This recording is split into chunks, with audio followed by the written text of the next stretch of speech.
We played only 7 full innings, so here's 7 things from yesterday's game.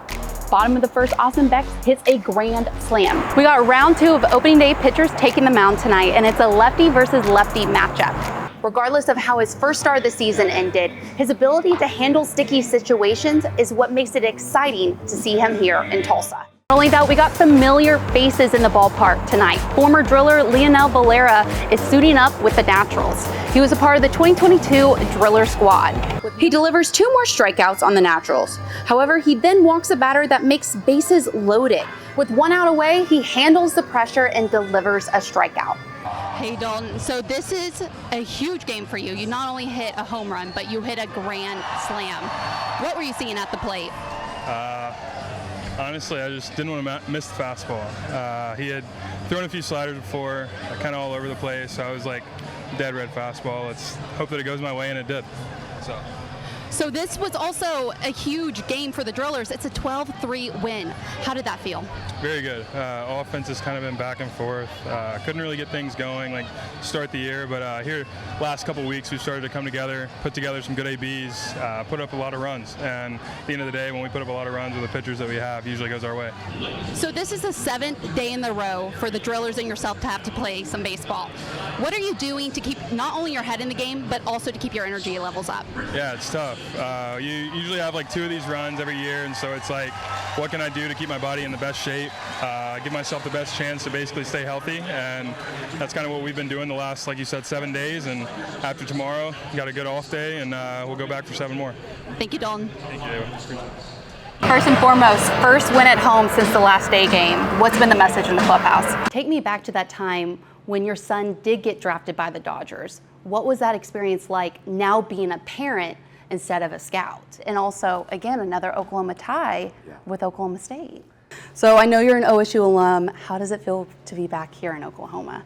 Feels great. Feels great. I didn't know if I'd ever be back here and after going to Oklahoma State, but then once the Dodgers picked me up and everything else, it was like, all right, now the opportunity's there. So I'm happy to be here, and I'm excited to kind of play for the Drillers and just be in Oklahoma in general. So. What made you decide that position out of all the positions as a kid? I remember catching in general. Yeah. I don't know. I just like putting the gear on, honestly, like looking different than everyone else. I always said I look like a transformer out on the field, so like that's my thing. So yeah, when I walk out with all the gear, I kind of feel special. I watch a lot of interviews of you, and you say this one line over and over: we're here to develop the players. Are you meaning literally just the player, or them and everything about them? Everything.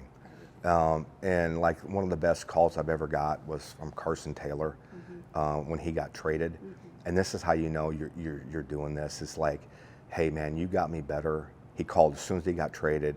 You got me better as a baseball player, but you made me a better human, and that's how you know. That's how you know. Sorry. No. Yeah, but it's just like, that's why you do this. And when, it's just not him, but he was the most recent. But, when guys say that to you, or like Michael Bush says what he says, and like you're doing the right thing.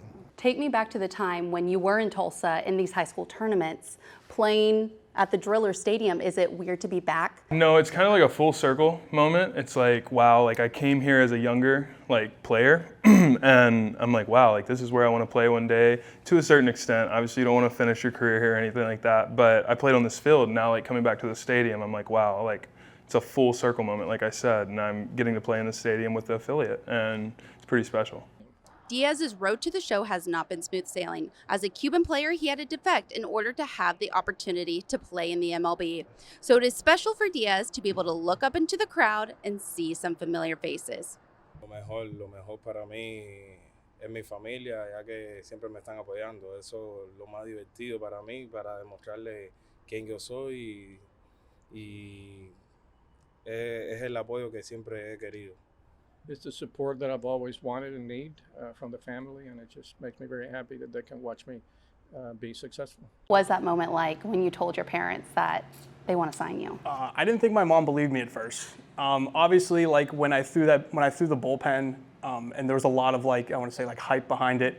So I kind of had like a good feeling that something was going to happen. I didn't know who, I didn't know where, but I was like, 30 teams, hopefully somebody takes a chance. So we were kind of all like just waiting for someone to finally pull the trigger. And I think my mom kind of rooting for the Pirates being a hometown team. But when I told her about the Dodgers, she was like the Dodgers? And I'm like, yes, Mom, the Los Angeles Dodgers. And she was freaking out. My dad was super excited. So it was a really good night and, upcoming weeks before I got to go to camp and stuff like that. I want to circle back to the time when you first got the call that you were coming to Tulsa halfway through the season as a coach. What was that experience like? I walk in here, it was very awkward. And I remember Tramel Sledge, who's a big leaguer, Bill Seamus, Leo Garcia. Garco was actually the nicest. But those three guys, they didn't even, I walk in the clubhouse with my bag, they didn't even speak to me. And like we're lifelong friends now, because they really thought I was coming to spy on them. From playing in Little League to trying to make it to the big leagues, Jainer Fernandez is a name you've already seen on ESPN. Hello, my name is Jainer Fernandez. He takes us back to when he got to represent his country at the Little League World Series. Creo que eso fue uno de mis mejores momentos de mi vida. One of the most memorable moments of his life. Porque siento que me hice más pelotero en ese momento. Because he felt like more than a ball player at that time. Porque al saber o al estar más cerca de lo que era Grandes Ligas, por decirlo así, que era Pequeñas Ligas, Grandes Ligas. Yeah, he said it gave him a little perspective, felt like he was getting closer to the big leagues being on such a big stage. Porque los juegos los pasan por televisión, ESPN y... Yeah, being on ESPN at that age and...